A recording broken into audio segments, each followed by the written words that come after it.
Christian Massoma, il y a donc un certain nombre d'actes qui ont été posés par le général Brice Clotaire Oligui Nguema. Il a la rencontre du professeur Albert Ondossa, qui était le porte-étendard de l'opposition, notamment de l'alternative 2023. Il a discuté avec les leaders de l'opposition. Il a désigné un membre de l'opposition, ancien Premier ministre du Gabon, Raymond Donsima, comme patron du gouvernement de transition. Il y a là, pour un certain nombre d'analystes, des actes qui annoncent une sorte de dialogue national inclusif, de réconciliation nationale et une véritable reconstruction nationale qui devrait prendre en compte toutes les forces vives de la nation. Alors, qu'est-ce que vous dites? Vous dites, oui, on y est, ou bien il n'y a pas de quoi pavoiser? Avant de répondre à votre question, Duval, je voudrais d'abord attirer l'attention de nos concitoyens. Une fois de plus, les Camerounais viennent de se rendre compte que le RDPC maintient son appel à l'armée à pouvoir attenter aux institutions et à la sécurité de l'État en cas de victoire du mouvement pour la renaissance du Cameroun aux élections en 2025. C'est-à-dire, M. Meka ne s'est pas désolidarisé des propos que son collègue Rifoé a tenus sur votre plateau dimanche dernier et qui disait qu'ils appelaient l'armée à faire un coup d'État si jamais le MRC venait à gagner les élections. Donc voilà le contexte dans lequel on est en train de plonger les Camerounais aujourd'hui. De nous dire que l'alternance est impossible parce que le parti le plus à même de l'incarner aujourd'hui, au cas où il arriverait au pouvoir, parce qu'eux-mêmes, de manière implicite, en disant ce qu'ils sont en train de dire, ils reconnaissent que le MRC est le parti le plus armé à conquérir le pouvoir en 2025. Et pour cela, ils inventent des subterfuges. Ils mettent à mal la cohésion et la concorde nationale.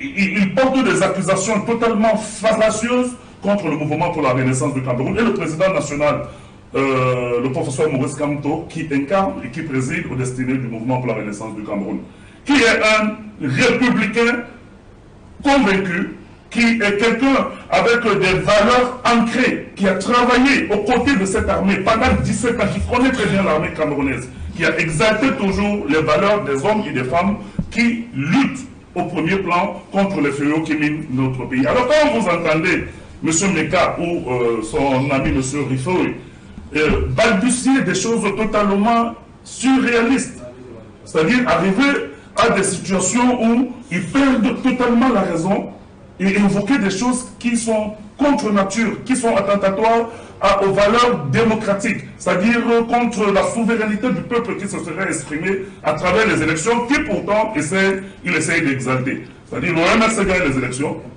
mais l'ordre républicain doit être mis de côté, parce que le MRC ne doit pas arriver au pouvoir selon le turiféraire du MRC. Nous prenons, du RDPC. Nous prenons, à la suite du président national qui a fait un live il y a 2 jours et qui a interpellé l'opinion publique nationale et internationale par rapport à de telles sorties, à de telles dérives anti-républicaines, anti-patriotiques, pour des personnes qui parlent, qui semblent représenter l'ordre régnant au Cameroun, ça nous pose un problème. Mais je ne veux pas m'attarder sur ces éléments qui, pour moi, sont de nature à remettre même en cause la capacité de ceux qui veulent défendre les intérêts du RDPC sur ce plateau. Donc, le MRC a toujours été dans une logique de conquérir le pouvoir dans la paix et à travers les urnes. Notre credo a toujours été simple. Nous voulons arriver au pouvoir à travers les élections libres, inclusives et transparentes, et dans la paix. Le MRC n'a jamais été un mouvement insurrectionnel. Aucun officiel du parti n'a jamais eu un discours attentatoire à l'armée, contrairement à tous ceux qui sont en train de prétendre et qui constituent des mensonges que nous ne pouvons pas accepter. Le MRC n'est pas dans cet ordre-là. Maintenant, ce qui s'est passé au Gabon est très fort en symbole. Nous avons un pouvoir qui était là depuis pratiquement 60 ans. Un clan qui tendait à faire en sorte que le pouvoir soit perpétué de père en fils. Donc on a pu Bongo père, on a eu Bongo fils, on était en train d'avoir Bongo petit-fils. Puisqu'il se sûr que Noureddin Bongo était déjà sur les starting blocks pour pouvoir éventuellement succéder à son père. qu'est-ce qui se passe aujourd'hui? Il se passe que la remise en question d'un ordre dynastique au pouvoir en elle-même est une source de soulagement pour les Gabonais. C'est-à-dire sans considération des questions de fond que nous allons aborder, c'est un soulagement énorme pour les Gabonais qui l'ont d'ailleurs exprimé. C'est-à-dire, on ne pouvait pas imaginer que le pouvoir Bongo soit perpétuel. D'ailleurs, le président national du MRC a dit il y a 2 jours qu'aucun pouvoir humain n'est perpétuel et éternel. Ceux qui rêvent, comme mon ami Meka, que leur pouvoir sera éternel et perpétuel, doivent se rendre compte qu'il n'y a aucun pouvoir humain qui soit perpétuel. Donc, le temps de Bongo étant donc passé, l'ordre constitutionnel ayant été mis en cause, pas simplement par le général Olingi qui a pris le pouvoir, mais par le président sortant Bongo, qui a décidé de confisquer le processus électoral, qui a décidé de confisquer le vote des Gabonais, qui a décidé de promulguer les résultats à 4 h du matin pendant que les Gabonais dorment, qui a décidé de couper Internet, de fermer les frontières, d'empêcher les observateurs internationaux qui pourraient superviser ces élections, de donner un avis sur le déroulé de ces élections, on peut comprendre, comme d'ailleurs vous venez de citer le général, que nous puissions arriver à un certain ordre qui remet en cause cet ordre constitutionnel. Nous pouvons le comprendre. Sans valider cela, nous pouvons le comprendre. Pour revenir donc sur les actes proprement dits. Oui. Lorsque la société est crispée... Il annonce par exemple qu'il y aura des institutions qui vont permettre des élections libres. Il annonce qu'il faut mettre en place des mécanismes pour un retour des exilés politiques, une sorte d'amnistie pour tous les acteurs politiques qui sont, on va dire ça comment, écroués ou bâillonnés. Je voulais en venir. Les signaux sont extrêmement forts. Et je ne peux pas faire un procès d'intention au président de la transition au Gabon. Lorsque je vois qu'il est capable de se déplacer et aller vers le principal opposant au régime Bongo, qui était en train de porter la candidature de la plateforme, passer une demi-journée avec lui et discuter, c'est un signal qu'on envoie aux Gabonais. Contrairement à l'arrogance qui caractérise habituellement les dirigeants camerounais, et notamment mes amis Meka qui pensent qu'ils sont effectivement dans cette divinité qui leur a été donnée à travers ce pouvoir, vous avez vu immédiatement que les Gabonais perçoivent ça, et d'ailleurs pas simplement les Gabonais, les Africains en général et ceux de l'Afrique centrale, comme un signal fort et un appel à l'apaisement. Parce que quand il y a crispation politique, comme c'est le cas aujourd'hui dans notre pays, il faut que les acteurs politiques puissent comprendre qu'ils doivent jouer un rôle majeur pour la décrispation. Nous voyons dans des pays développés ou occidentaux, vous venez de voir il y a 2 semaines, le président de la République française a reçu tous les leaders de l'opposition. Dans un dialogue franc pendant 5 heures, ils ont discuté de la gouvernance de la France et des propositions, et il entreprend d'ailleurs de les rencontrer dans un avenir encore proche.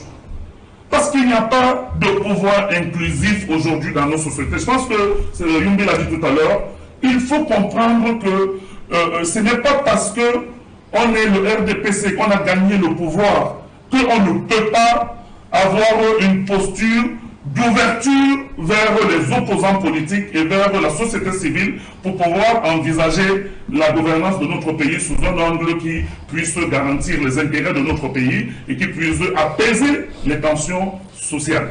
Donc, quand je vois ces actes, quand je vois qu'il nomme un premier ministre issu de l'opposition, même si ce premier ministre avait été à l'époque Premier ministre sous Omar Bongo, c'est un signal fort. Et quand il donne la possibilité, contrairement à ce que nous voyons au Cameroun, au Premier ministre de former un gouvernement, en lui donnant quelques jours pour former son équipe gouvernementale, contrairement à notre pays où habituellement le Premier ministre est nommé à la même heure que les ministres.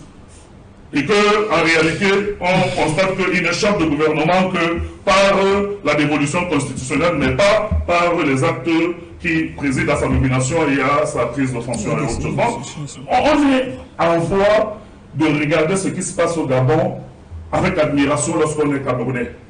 Avec admiration, pas parce qu'on s'inscrit dans la logique des coups d'État, nous ne sommes pas ceux qui appellent, nous n'appellerons jamais l'armée comme M. Mekaï et ses amis. à pouvoir remettre en cause l'ordre constitutionnel et à pouvoir attenter aux institutions et à la sécurité de l'État, à la concorde nationale et à la cohésion. Mais nous resterons vigilants quand les intérêts du peuple sont menacés. Donc, ce que je vais dire pour chuter, c'est que nous avons vu sa rencontre avec le patronat. Et je crois qu'il a dit aux directeurs généraux qui manipulent la fortune publique, et je vais le citer, il leur a dit de venir eux-mêmes se déclarer et déclarer les biens qu'ils ont confisqués et les sommes qu'ils détiennent. Parce que si ce n'est pas eux qui le font, eux, ils le feront. Et ils savent que les méthodes seront différentes. Donc, il y a, quel que soit ce qu'on dit, une volonté de ramener un minimum de transparence dans la gestion des affaires publiques. Laissons le général Olingi essayer d'aller peut-être jusqu'au bout de ce que nous pensons être une véritable volonté de casser cette logique de confiscation du patrimoine gabonais. Là, le seul regret que nous avons pour le moment, et je pense que vous l'avez dit tout à l'heure, c'est qu'on n'ait pas précisé la durée de cette transition. Oui. Parce que je pense que le général aurait dû être grandi en précisant exactement quelle sera la durée de la transition et que le pouvoir soit remis aux civils au terme de cette transition après l'organisation des élections libres, inclusives, transparentes et qui donneront donc la possibilité au peuple gabonais de choisir librement les dirigeants et d'aller vers les régimes civils. Donc nous ne sommes pas pour le régime militaire. Mais dans ces conditions et dans ces circonstances, au vu des attentes qui étaient celles du peuple gabonais, après ces 60 ans de règne du clan Bongo, il y a quand même des leçons à tirer. Et je pense que le Cameroun devrait essayer d'écouter ce qui est en train de se passer aujourd'hui au sein de notre société et de ne pas se claquer, notamment les dirigeants, dans cette forme d'arrogance et d'écouter véritablement la volonté du peuple et de respecter que ce peuple puisse s'exprimer. Nous nous battons au niveau des partis politiques de l'opposition pour que nous ayons un code électoral consensuel. Je pense que le Gabon avait adopté le bulletin unique avant ces élections, même si dans sa mise en application, il y a eu un certain nombre de choses que nous pouvions critiquer. Mais au moins, cela avait pour bénéfice de limiter l'achat des consciences.